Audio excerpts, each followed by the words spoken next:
Hello all of you. मैं अभिषेक आप सभी का अपने YouTube channel diamond super study classes में स्वागत करता हूं। और मैं आप लोगों को क्लास 10th की जो प्रो सेक्शन था इंग्लिश से पढ़ा रहा था। तो मेरा प्रो सेक्शन चल रहा था और मैंने आप लोगों को 2 चैप्टर्स पढ़ा दिए थे। मैंने उनकी हिंदी आप लोगों को बता दी थी। तो आइए हम लोग देखते हैं हमारा जो तीसरा चैप्टर है वो क्या है। तो हमारा तीसरा चैप्टर द गंगा है और आज हम इसके बारे में पढ़ेंगे। इसको लिखने वाले जो लेखक हैं हमारे वो पंडित जवाहरलाल नेहरू जी हैं। पंडित जवाहरलाल नेहरू जी के बारे में आप लोग तो ज़रूर जानते होंगे। ये हम बता देते हैं उनके बारे में आप लोगों को कि पंडित जवाहरलाल नेहरू जी का जन्म 14 नवंबर 1889 ईस्वी में इलाहाबाद में हुआ था। और इनके पिता का नाम मोतीलाल नेहरू था, ये जानते हैं आप लोग। और मतलब ये अपने भारत के ये प्रधानमंत्री थे, प्रथम प्रधानमंत्री थे, आप लोग जानते होंगे। और इन्हें बच्चों से बहुत ही स्नेह था, मतलब कि ये बच्चों से बहुत ज़्यादा प्रेम करते थे। बच्चों के लिए कुछ भी ये कर सकते थे। और इन्हें गुलाब का फूल बहुत ही ज़्यादा पसंद था, क्योंकि और ये अपनी जेब में हमेशा गुलाब का फूल लगाए रहते थे। तो ये जो चैप्टर है द गंगा, इसमें हालांकि दगंगा के बारे में बताया गया है, लेकिन जो नेहरू जी हैं उनका वर्णन भी किया गया, उनके बारे में भी इसमें बताया गया है। इसमें उनकी चीज़ें सब व्यक्त की गई हैं, कैसे क्या होता है उन्होंने बताया है अपने बारे में। तो आइए हम लोग देखते हैं हमारा चैप्टर क्या है। तो ये चैप्टर बहुत ही इंटरेस्टिंग है और इसमें आप लोगों को मतलब कि काफ़ी मज़ा आएगा पढ़ने में, चीज़ें अच्छी लगेंगी। कुछ चीज़ों के बारे में नई नई चीज़ें जानेंगे। तो आप लोग वीडियो को ज़रा सा भी स्किप मत करिएगा, वरना आप लोग अगर स्किप करेंगे तो आप लोगों को समझ में नहीं आएगा इसमें। तो आपको मैं बता दूं कि इसमें जो इनकी शैली थी, मतलब इनके लिखने का जो ढंग था वो थोड़ा कठिन था। मतलब ये थोड़े अपने जो वर्ड लिखते थे थोड़े उच्च वर्ड उस तरह के लिखते थे जो कुछ ज़्यादा ही कठिन होते थे। लेकिन आप लोगों को परेशान होने की आवश्यकता नहीं है, मैं आप लोगों को अच्छे से समझा के पढ़ाऊँगा और आप लोगों को समझ में भी आएगा। तो चलिए हम लोग चैप्टर्स का अपना जो हिंदी है स्टार्ट करते हैं। I have received so much love and affection from the Indian people that nothing. यहाँ तक देख लेते हैं। आई हैव रिसीव्ड, मैंने, रिसीव्ड प्राप्त किया है, सो मच बहुत ज़्यादा, लव प्रेम, एंड अफेक्शन और स्नेह, मैंने बहुत ज़्यादा प्राप्त किया है प्रेम और स्नेह। फ्रॉम द इंडियन पीपल, किनसे? से द इंडियन पीपल, भारतीय लोगों से।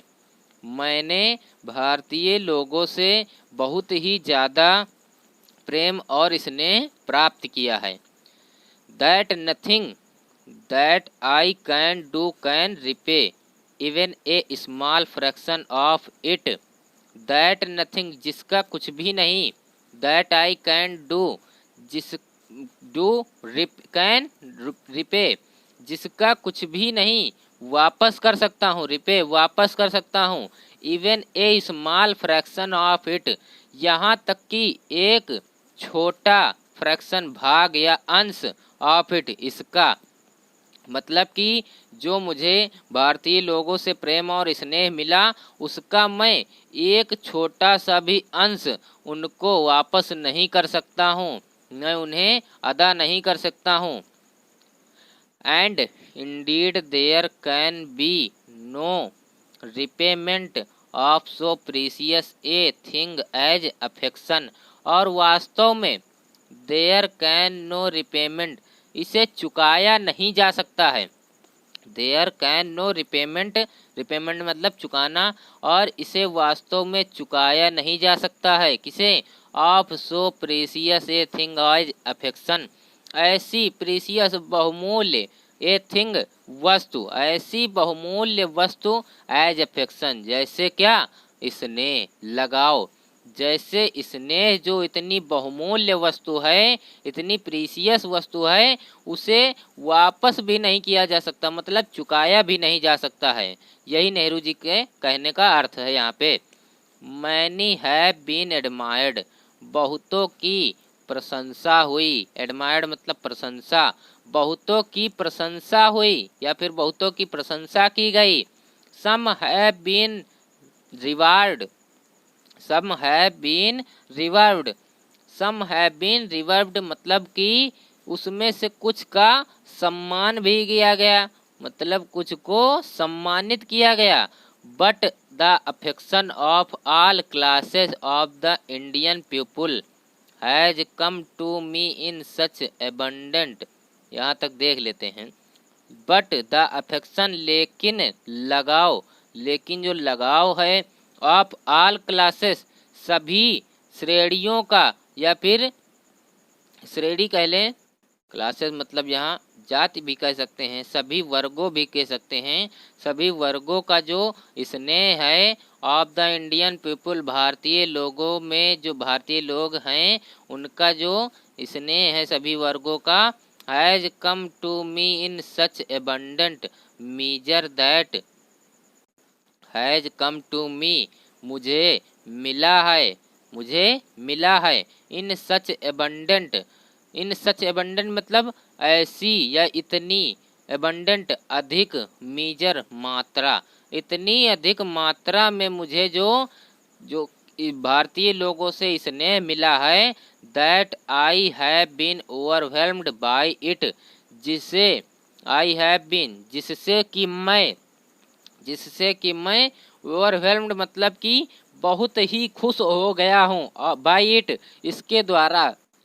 ओवरवेल्म्ड मतलब यहाँ पर ये भी कह सकते ओतप्रोत हो गया, मतलब कि जो मुझे इतना ज़्यादा लव और अफेक्शन मिला भारतीय लोगों से, भारतीय लोगों के सभी वर्गों से, उससे मैं बहुत ज़्यादा ओतप्रोत हो गया या बहुत ही ज़्यादा खुश हो गया।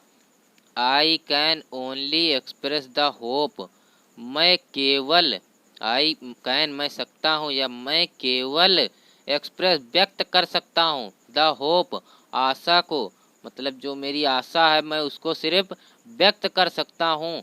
That in the remaining years I may live, that in the remaining जो मेरे बचे हुए ईयर्स साल हैं, आई मे लिव जिसमें मैं जीवित हूँ, मेरे जो बचे हुए साल हैं या वर्ष हैं जिसमें मैं जीवित हूँ।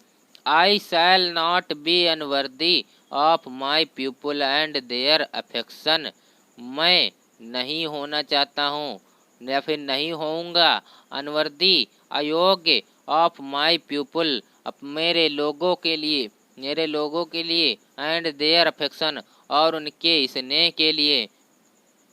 मतलब कि यहाँ पर कहने का अर्थ यह है कि मैं अपने लोगों के जो उनका जो अपने लोगों से या उनका जो स्नेह है उससे मैं अयोग्य नहीं रहना चाहूँगा या नहीं रहना चाहता हूँ।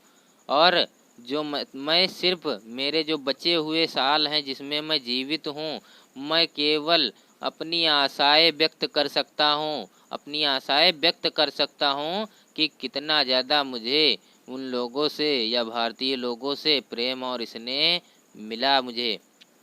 To my innumerable comrades and colleagues, to my innumerable मेरे असंख्य, कॉमरेड्स मतलब साथी, एंड कलेजियस सहकर्मी, मेरे असंख्य साथी और सहकर्मी।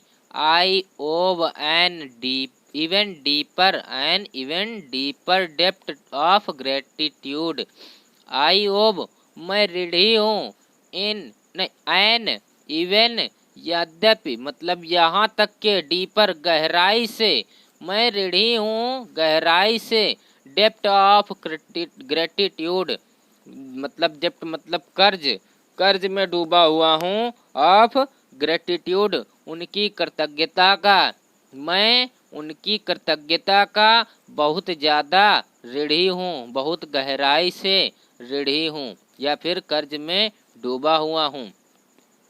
We have been joint partners in great undertakings and have shared the triumphs and sorrows which inevitably accompany them. We have joined we have been joint partners, हम साथी रहे हैं या फिर हम साथ साथ जुड़े रहे हैं। In great work in undertakings, जो महान कार्यों में हम साथ साथ जुड़े रहे हैं, महान कार्यों में। ग्रेट अंडरटेकिंग मतलब महान कार्य। एंड हैव शेयर्ड, और साझा किया है या साझेदारी की है। द ट्रियम्फ्स, विजय में। एंड सारोज, और दुख में। विच इनविटेबली अकम्पनी देम, विच इनविटेबली अकम्पनी देम, विच इनविटेबली, जिनमें हमने इनविटेबली अनिवार्य रूप से कंपनी देम, उनका साथ दिया है, जिनमें हमने मतलब कि अनिवार्य रूप से उनका साथ दिया है। मेरे असंख्य और सहकर्मी, मेरे असंख्य साथी और सहकर्मी, जिनका मैं बहुत ही गहराई से ऋणी हूँ, उनकी कृतज्ञता का बहुत ज़्यादा गहराई से ऋणी हूँ, और हम साथ साथ जुड़े रहे हैं या पार्टनर्स रहे हैं इन ग्रेट अंडरटेकिंग, महान कार्यों में, और साझेदारी की है विजय में और दुख में। विच, जिसमें हम लोग अनिवार्य रूप से कंपनी साथ साथ रहे हैं, देम, उनके साथ, हम साथ साथ रहे हैं उनके साथ।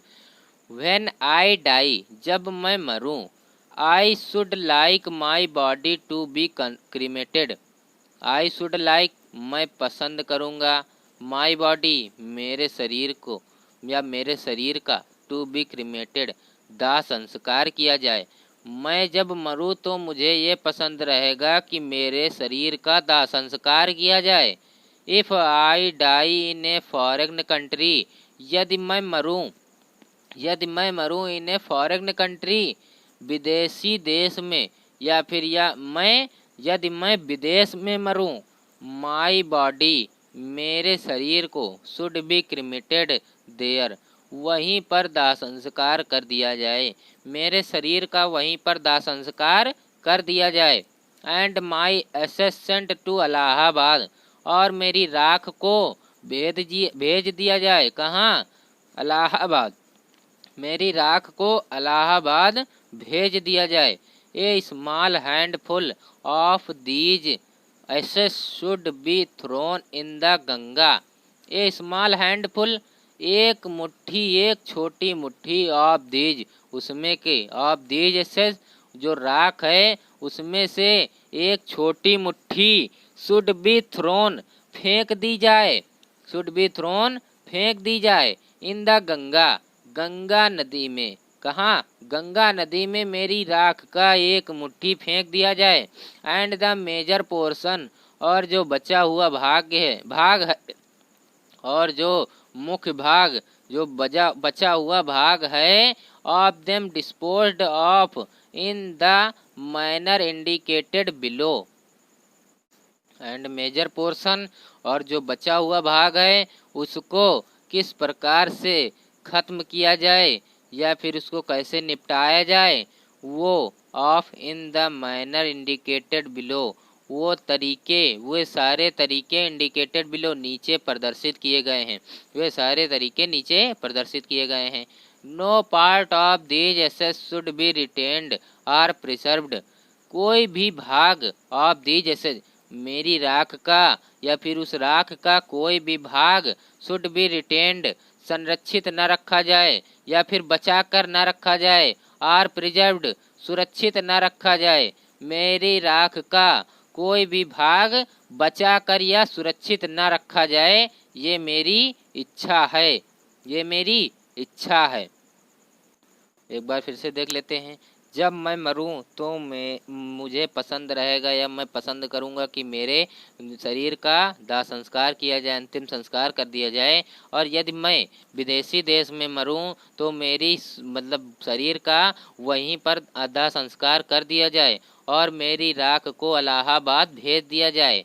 एक मुट्ठी, मेरी राख का एक मुट्ठी गंगा नदी में प्रवाहित कर दी जाए या फेंक दी जाए, और जो बचा हुआ भाग है और जो मेरी राख का बचा हुआ भाग है उसको किस प्रकार से मतलब खर्च किया जाए वो नीचे मैं प्रदर्शित कर रहा हूँ या नीचे बता रहा हूँ। और मेरी राख का कोई भी हिस्सा बचा कर या फिर संरक्षित करके न रखा जाए। My desire to have a handful of my ashes thrown in the Ganga at Allahabad. मेरी इच्छा है टू हैव ए हैंडफुल, एक मुट्ठी राख ऑफ माई एसेस, मेरी राख का मतलब जो मेरी राख है उसमें से एक मुट्ठी थ्रोन फेंक दी जाए इन द गंगा नदी में फेंक दी जाए एट इलाहाबाद, जो इलाहाबाद में है। इलाहाबाद के गंगा नदी में मेरी एक मुट्ठी राख फेंक दी जाए, मेरी यही इच्छा है। Allahabad has no religious significance, मतलब कि जो इलाहाबाद है गंगा नदी में इलाहाबाद में जो गंगा नदी है उससे मेरा कोई धार्मिक सिग्निफिकेंस मतलब कि धार्मिक कोई महत्व नहीं है। मतलब कि ये कह रहे हैं कि मुझसे कोई उससे धर्म से रिलेटेड नहीं हूँ मैं कि मेरी राख का उसमें गंगा नदी में प्रवाहित की जाए। So far as I concerned, so far as जिससे, so far as I am concerned, जैसा कि मैं जिससे संबंधित हूँ, जैसा कि मैं इससे संबंधित हूँ। I have no religious sentiment in the matter, मेरा कोई धार्मिक या मेरी कोई धार्मिक भावना नहीं है। इन द मैटर, इस बारे में, मेरी कोई धार्मिक भावना नहीं है इस मैटर के मतलब इस बारे में कोई मेरी धार्मिक भावना नहीं है कि मेरी राख को गंगा नदी में प्रवाहित की जाए। I have been attached to the Ganga, मैं जुड़ा रहा हूँ टू द गंगा नदी से, and the Jamuna rivers in Allahabad, मैं गंगा और जमुना नदी से जुड़ा रहा हूँ इन इलाहाबाद में, मैं गंगा और यमुना नदी से इलाहाबाद में जुड़ा रहा हूँ। इवर सिंस माई चाइल्डहुड, मेरे बचपन से, इवर सिंस कहाँ से, मेरे बचपन से, मतलब कि अपने बचपन से मैं गंगा नदी और यमुना नदी से इलाहाबाद में जुड़ा रहा हूँ, इसीलिए मैं ये इच्छा करता हूँ। And as I have grown older, और जैसे जैसे मैं बड़ा होता गया, and as I have grown older, और जैसे जैसे मैं बड़ा होता गया, this attachment has also grown, यह लगाव, यह जो लगाव था, हैज आल्सो ग्रोन, यह लगाव भी बढ़ता चला गया। मतलब जैसे जैसे मैं बड़ा होता गया वैसे वैसे ये जो मेरा लगाव था वो भी बढ़ता चला गया। I have watched their varying moods, मैंने देखा है देयर वेरिंग मोड्स, उसके बदलते रूपों को, मैंने उसके बदलते रूपों को देखा है। नोट्स मतलब रूपों। एज द सीजन्स चेंज्ड, जैसे जैसे मौसम परिवर्तित होता है, जैसे मौसम या फिर जैसे ऋतुएं बदलती हैं वैसे ही मैंने उसके रूपों को भी बदलते देखा है। And have often thought of the history and माइथ and tradition and song of, यहाँ से देख लेते हैं, हैव ऑफन थॉट, और प्रायः सोचता हूँ, ऑफ द हिस्ट्री, इतिहास के बारे में, एंड माइथ, और माइथ मतलब पौराणिक कथाओं के बारे में, एंड ट्रेडिशन, और परंपराओं के बारे में, और प्रायः मैं पौराणिक कथाओं और परंपराओं के बारे में सोचता हूँ। एंड सॉन्ग, और गीतों के बारे में, एंड स्टोरी, और कहानियों के बारे में सोचता हूँ। दैट हैव बिकम अटैच्ड, जिनसे मैं जुड़ा रहा हूँ या मैं जुड़ गया हूँ। टू देम, उन चीज़ों से, उनसे, थ्रू द लॉन्ग एजेस, युगों युगों से, मतलब जो इतिहास में और ये सब चीज़ें जो पौराणिक कथाएं और परंपराएं, सॉन्ग, गीत और जो कहानियां हैं उनसे मैं देखता देखता उनसे मैं बहुत ही ज़्यादा जुड़ गया हूँ, युगों युगों से मैं जुड़ा रहा हूँ इन चीज़ों से। And become part of their flowing waters, और हो गया हूँ पार्ट, एक हिस्सा, ऑफ देयर फ्लोइंग वाटर्स, उस बहते जल का, और उस बहते जल का मैं एक भाग बन गया हूँ या फिर मैं एक हिस्सा बन गया हूँ। बस आज के वीडियो में बस इतना ही, यहीं तक मैं आज आप लोगों को पढ़ाऊँगा। आशा करता हूँ आप लोगों को अच्छे से समझ में आया होगा। मैंने बताया था ये काफ़ी इंटरेस्टिंग स्टोरी है और आप लोगों को बहुत ही अच्छा लगेगा ये पढ़ के।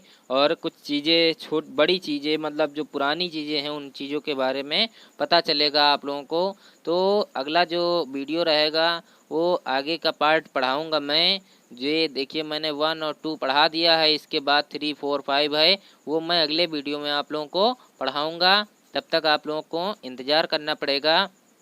और अगर आप लोगों को मैंने जो हिंदी पढ़ाई है अगर अच्छे से समझ में आई हो तो आप लोग कमेंट करके ज़रूर बताइए कि आप लोगों को समझ में आया या नहीं आया। तो और इससे ये होगा कि मुझे भी पता चलेगा कि आप लोगों को समझ में आया है या नहीं आया है। और आप लोग मेरे वीडियोज़ को लाइक शेयर कमेंट करना ना भूलिए। मेरे वीडियोज़ को लाइक शेयर कमेंट करते रहिए, जिससे कि मुझे भी मतलब प्रोत्साहन मिलता रहे। और मेरे चैनल को अगर आपने सब्सक्राइब नहीं किया है तो चैनल को सब्सक्राइब ज़रूर कर लीजिए और बेल आइकन दबा दीजिए। और मैं आप लोगों से इजाज़त मांगता हूँ। धन्यवाद।